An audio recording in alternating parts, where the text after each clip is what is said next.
The world is constantly changing. We live in the era of information society. The internet connects the people.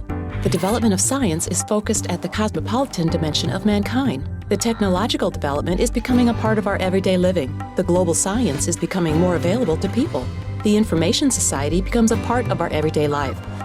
A new principle of transparency has been established. Internet transparency means education and communication.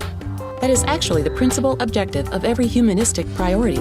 In accordance with the new standards, medicine, as a science, along with its practical part, has turned to information and education. There is no more important thing of the mission of medical science than it is meeting the objectives, and the main objective is prevention. It is the key element in decreasing the number of deaths by a brain stroke by at least 50%, decreasing the number of deaths resulted from cardiovascular diseases by 40%, and decreasing the number of death cases in children by 25%. The prevention consists of the education, the prevention and the basic health literacy, but how can we reach for that? The answer is simple, as long as you use the internet as a tool. The human race is integrating by social networks and other types of communication. One of the most effective form is the video games.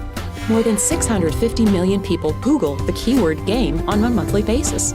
More than 90% of people actually use that word, and the average age of people playing video games is 33 years old and is increasing. We're not going to talk about the pros and cons of video games because there is some balance between the two of them. This means that some aspects of playing a video game influence people in a positive way and they are recommended by the medical community, whereas others are not. In fact, if games are played in a reasonable rate, then they have positive effect on people. However, the video games are the visual, but also the universal language of communication.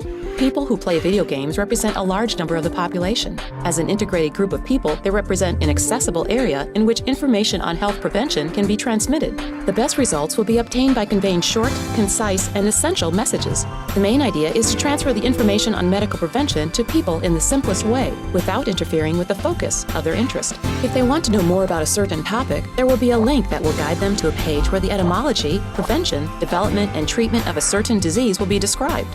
It might seem weird at first the way the medicine and the video games could be associated one to another, but then people who play video games represent a large target group. The focus of contemporary medicine is to create video games that will help people get acquainted with certain diseases. In order for the project of medical education and games to be applied completely, there is a need of the support of the public sector, the private sector, and the non-government sector. We call on the sectors to unite in a joint mission, that is to support this project, since health is a top priority. This connection between the medical education for the prevention and the video games as a media will lead to a unique, innovative, and modern way of raising the awareness.